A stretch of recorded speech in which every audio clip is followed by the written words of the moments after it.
Hello friends, welcome to my channel Sure Education. आज हम बाल विकास का पार्ट 1 प्रैक्टिस करेंगे, जिसमें मैंने आपको 15 MCQ दी रखी है, जिससे आपको 2 से 3 अंक ज़रूर मिलेगा और ये CTET 2020 के लिए बहुत ज़रूरी है। अगर आपको मेरी वीडियो पसंद आती है तो प्लीज़ इसे लाइक करें, सब्सक्राइब करें और शेयर करें और बेल आइकन को दबाना ना भूलिएगा, जिससे आपको मेरी न्यू वीडियो की नोटिफिकेशन मिलती रहे। पहला क्वेश्चन हमारा है, आकलन के बारे में निम्नलिखित कथनों में से कौन सा कथन सही है। आकलन से विद्यार्थियों को यह सहायता मिलनी चाहिए कि वे अपनी शक्तियों और रिक्तियों को देख सकें और शिक्षक तदनुसार उन्हें ठीक कर सकें। आकलन तभी सार्थक होता है जब विद्यार्थियों का तुलनात्मक मूल्यांकन भी हो सके। आकलन केवल स्मरण शक्ति का ही नहीं, बोधन और अनुप्रयोग का भी होना चाहिए। आकलन तब तक उद्देश्यपूर्ण नहीं हो सकता जब तक उससे भय और चिंता का संचार ना हो। क्वेश्चन पूछा जा रहा है, आकलन के बारे में निम्नलिखित कथनों में से कौन सा कथन सही है। तो देखा जाए तो पहला वाला देखते हैं क्या है। आकलन से विद्यार्थियों को यह सहायता मिलनी चाहिए कि वे अपनी शक्तियों और रिक्तियों को देख सकें और शिक्षक तदनुसार उन्हें ठीक कर सकें। ये सही है। आकलन तभी सार्थक होता है जब विद्यार्थियों का तुलनात्मक मूल्यांकन भी हो सके। ये तो गलत है। आकलन केवल स्मरण शक्ति का ही नहीं, बोधन और अनुप्रयोग का भी होना चाहिए। ये सही है। आकलन तब तक उद्देश्यपूर्ण नहीं हो सकता जब तक उससे भय और चिंता का संचार ना हो। तो ये गलत है। देखा जाए तो पहला और तीसरा सही है। पहला और तीसरा ऑप्शन नंबर बी सही है। नेक्स्ट क्वेश्चन हमारा है, शिक्षा का अधिकार अधिनियम 2009 के अनुसार विशेष आवश्यकता वाले बच्चों को पढ़ाना चाहिए। समावेशी शिक्षा व्यवस्था में इस प्रावधान के साथ कि उनकी व्यक्तिगत आवश्यकताओं की पूर्ति की जा सके, व्यावसायिक प्रशिक्षण केंद्रों में जो उन्हें जीवन कौशलों के लिए तैयार करेंगे, घर पर माता पिता और देखभाल करने वालों के साथ जो उन्हें आवश्यक सहायता उपलब्ध कराएं, या फिर खास तौर पर उन्हीं के लिए बनाए गए विशेष विद्यालयों में।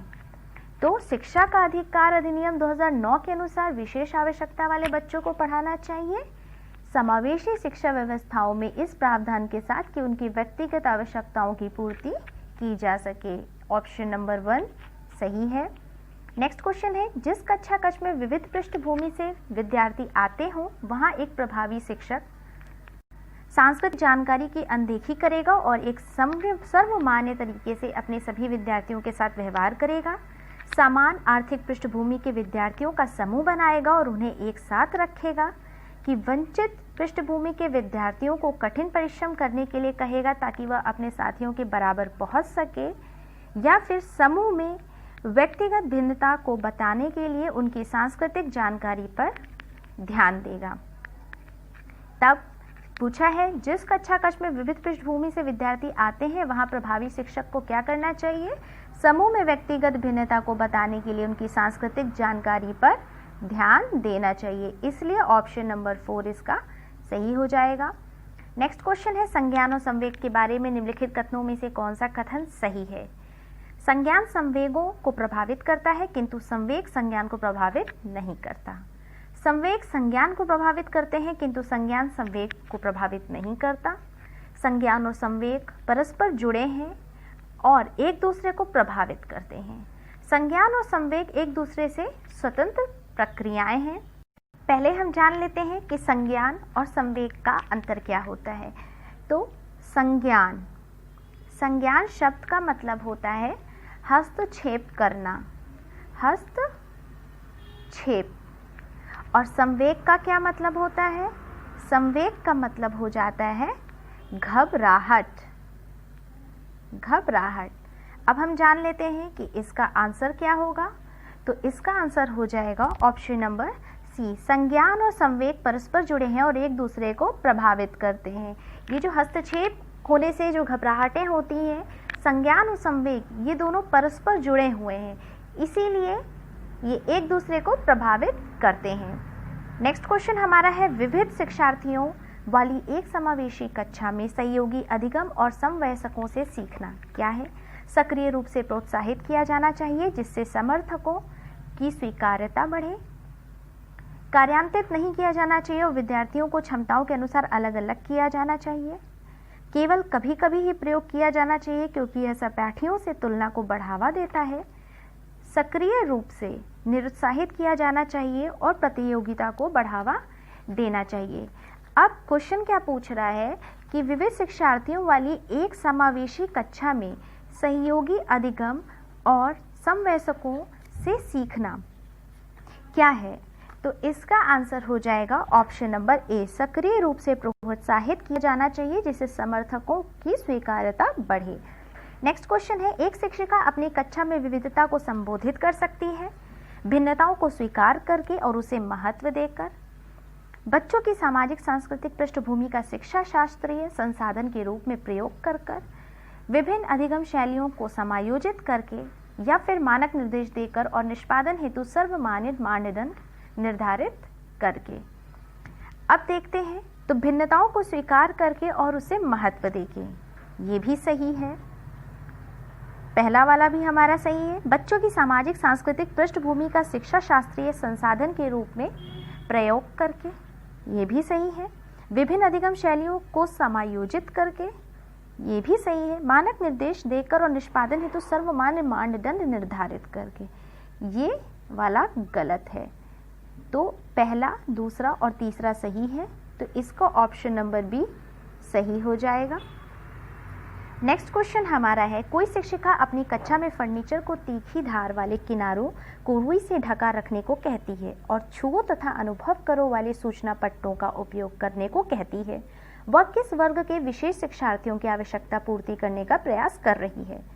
सीख ना सकने वाले शिक्षार्थियों का, सामाजिक रूप से वंचित शिक्षार्थियों का, दृष्टि विकलांग शिक्षार्थियों का, या फिर श्रवण विकलांग शिक्षार्थियों का? ये रवण नहीं है, ये हो जाएगा श्रवण विकलांग शिक्षार्थियों का।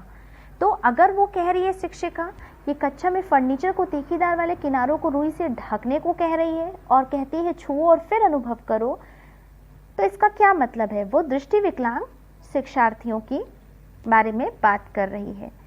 नेक्स्ट क्वेश्चन हमारा है, प्रतिभाशाली बच्चों के लिए सबसे शैक्षिक कार्यक्रम में होते हैं जो उनके चिंतन को प्रेरित कर उन्हें विविध विचारों में व्यस्त रखने के अवसर देते हैं, उनके आक्रामक व्यवहार को नियंत्रित करते हैं, उन्हें अधिगम के न्यूनतम मानकों तक काम करने को प्रेरित करने के लिए उपहारों और पुरस्कारों का उपयोग करते हैं, या फिर प्रत्यास्मरण के द्वारा ज्ञान की प्रवीणता पर बल देते हैं। बोला जा रहा है कि प्रतिभाशाली बच्चों के लिए सबसे अच्छा शैक्षिक कार्यक्रम क्या होता है? तो जो उनके चिंतन को प्रेरित कर उन्हें विविध विचारों में व्यस्त रखने के अवसर देते हैं, यही सबसे अच्छे शैक्षिक कार्यक्रम होते हैं। इसलिए ऑप्शन नंबर 1 हमारा सही हो जाएगा।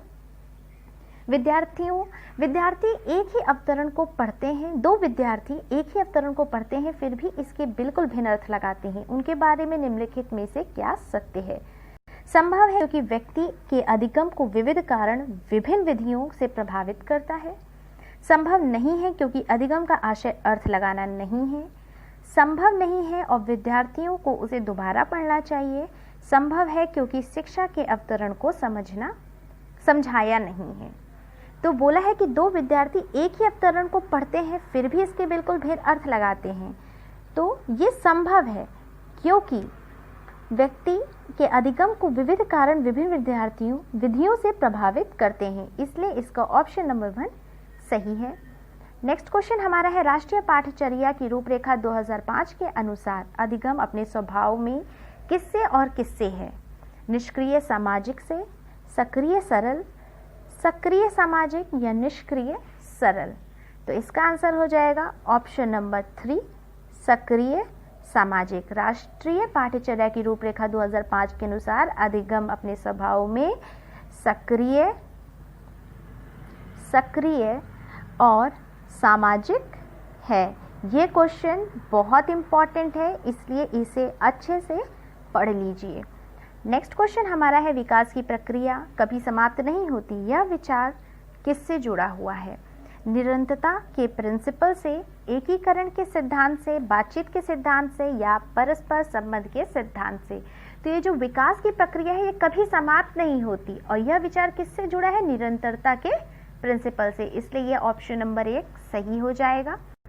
नेक्स्ट क्वेश्चन हमारा है, प्रेरणा सीखने की प्रक्रिया है। वे शिक्षार्थी एक दिशा में सोचते हैं, छोटे बच्चों के बीच सीखने के लिए रुचि पैदा करता है, शिक्षार्थियों की स्मृति को तेज करता है या फिर नए अधिगम से पुराने अधिगम को अलग करता है। तो प्रेरणा सीखने की प्रक्रिया में छोटे बच्चों के बीच सीखने के लिए रुचि पैदा करता है, इसलिए ऑप्शन नंबर 2 सही हो जाएगा। नेक्स्ट क्वेश्चन है, बच्चों के बौद्धिक विकास के 4 अलग अलग चरणों की पहचान निम्न द्वारा की जाती है। किसके द्वारा? एरिक्सन द्वारा, स्किनर द्वारा, पियाजे जी द्वारा या फिर कोहलबर्ग द्वारा। तो बच्चों के बौद्धिक विकास की 4 अलग अलग चरणों की पहचान पियाजे महोदय जी ने की थी। पियाजे ने विकास की कितनी अवस्थाएं बताई थी? 4 अवस्थाएं बताई थी।